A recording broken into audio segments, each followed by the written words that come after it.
Actually में हम थोड़ा काम करने वाला कम आदमी है, पढ़ने वाला ज़्यादा है।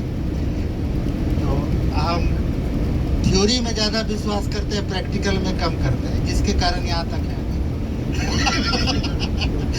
तो पढ़ते पढ़ते एक जगह पर हमने पढ़ा या सुना, तो उसको कोरिलेट किया कि इंसान की ज़िंदगी में ये रिलेवेंट है, ये चलता है, ऐसा करने से इंसान बहुत तरक्की कर सकता है, और ख़ास करके नेटवर्क मार्केटिंग में वो बहुत ज़रूरी है। क्यों?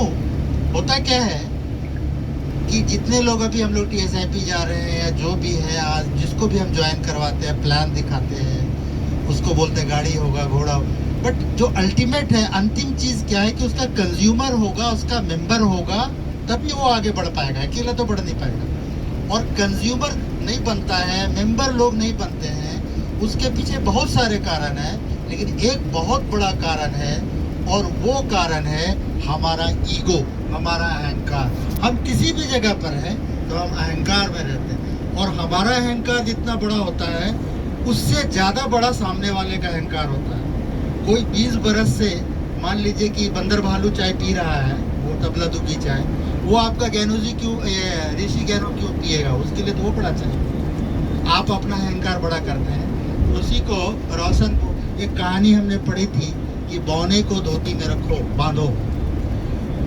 तो रोशन ने तो सुना है, बट हम लोग जो ये 25-26 लोग हैं, कितने लोगों ने सुना है? बहुत सारे। हाँ, 1 2 3 4 5, बिहार वाले वो भी एक हुआ था, बाकी लोगों ने नहीं सुना है। तो महाभारत के समय की बात है, कृष्ण और भीम को तो हम लोग जानते हैं ना। तो शाम के समय में कहीं जा रहे थे, तो रास्ते में एक जंगल आया। तो उस समय जंगल में चलने की प्रथा नहीं थी कि लोग जंगल में चलें। तो निर्णय किया गया, दोनों ने मिलकर निर्णय किया कि इस पेड़ के नीचे सोते हैं, और कोई जंगली जानवर ये सब ना आ जाए, तो आधा समय हम सोएंगे, तुम पहरा दोगे, और फिर तुम सोना, हम पहरा देंगे। तो भगवान कृष्ण ने कहा पहले मैं सोता हूँ, तुम भीम पहरा दो। तो भाई ठीक है, वो सो गए, भीम पहरा देने लगे। अचानक में एक आवाज आया, रे मोटा पेट वाला, कौन है इधर उधर? देखते इतना छोटा एक बौना है, वो बोल रहा है, अरे तू हमको मोटा पेट कैसे बोला? वो थोड़ा बौना बड़ा हो गया, बोला तुम्हारे बाप का कोई ठिकाना नहीं है। कौन बोलता है मेरे बाप का कोई ठिकाना नहीं है? तुम बोल रहे हो। बौना थोड़ा और बड़ा होगा। तुम अपनी पत्नी को हार गया जुआ में, कौन बोलता है? और बौना बड़ा हो गया। इतना बौना उसको बोलते गया, भीम उसको बोलते गया, धीरे धीरे करके बौना भीम के बराबर हो गया। अब दोनों में पूरा युद्ध शुरू हो गया, कभी बौना भीम को पटके, कभी भीम बौना। अब तो बौना रहा नहीं, वो तो भीम के बराबर हो गया। अचानक कृष्ण की नींद टूट गई, तो बौना तुरंत भाग गया। तो कृष्ण ने कहा, ये इतना बलवान आदमी का ये दशा कौन कर दिया?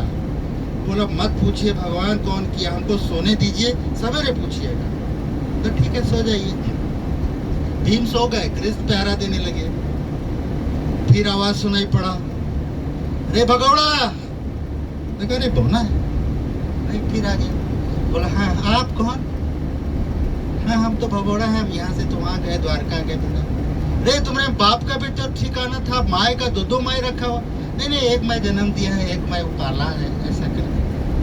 तुम 16,000 ब्याह किया था। नहीं 16,000 वो झूठ है, 16,000 लोग हमको मानता है। तो इस तरह से उसको बोलता गया निगेटिव, कृष्ण उसको स्वीकार करते गए।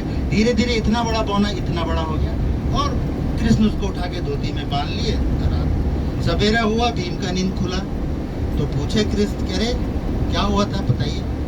बोला क्या बताएं, एक छोटा सा बौना था, हमको गाली गुप्तम करने लगा, उल्टा सुल्टा बोलने लगा, हमको भी गुस्सा आ गया, बड़ा हो गया। पहले कृष्ण सुन लिए, फिर अपना धोती खोले, बोले यही तो नहीं था छुटकिनवा? बोला हाँ। तो आप इसको कैसे बांध लिए? मेरे सामने तो इतना बड़ा हो गया था। बोला बेटा बौने को धोती में बांधना सीखो, अगर बार बार बौने को बोलोगे तो बड़ा होता जाएगा। तो जब आप नेटवर्क में निकलते हैं, लोगों से बातें करते हैं, तो आप बौना को भीम बना देते हैं। बौने को धोती में बांधिए, वो चाय ले लेगा। कोई लोग तो वो साबुन ले लेगा। वो अगर उसकी हाँ में हाँ मिलाएगा, हाँ ऐसा है, हाँ है। अरे तो तुम लोग ऐसा आदमी तो बहुत घूमते रहता है, ऐसा नेटवर्क, हाँ ऐसा नेटवर्क वाला तो बहुत है, क्या कीजिएगा, बहुत बदनामी होता है। नहीं तुम्हारा ये ऐसा था, हाँ उसको हाँ में हाँ बने। धीरे धीरे उसके अहंकार को अगर कम करेंगे तो वो हो जाएगा बौना छोटा। फिर उसको बांधिए धोती में, और तो अब उसको चाय दीजिए, साबुन दीजिए, पेस्ट दीजिए, कुछ भी चाहिए वो दीजिए। 72 का 72 प्रोडक्ट उसके माथा पे फेंक दीजिए, ना नहीं बोले। बर्तन भी साफ करेगा, घर भी साफ करेगा, कार भी साफ करेगा, सब साफ करेगा, और अंतिम में किमोनो पहन के भी घूमेगा। लेकिन भावना को धोती में बांधने के लिए। और ये रियल लाइफ में भी होता है कि जब आप लोगों से बातें करते हैं ना, तो कुछ लोगों की अपनी अकड़ होती है, अहंकार होता है। आप उससे बड़ी अपनी अकड़ दिखाएंगे तो वो और बड़ा होता चला जाएगा, वो और फिर आपको वो नीचे करने का कोशिश करेगा। तो फिर भीम की तरह से कभी भीम पटकेगा भावना को, कभी भावना पटकेगा भीम को, तो नतीजा कुछ नहीं निकलने वाला है। इसलिए कृष्ण की नीति अपना करके भावने को धोती में बांधना है।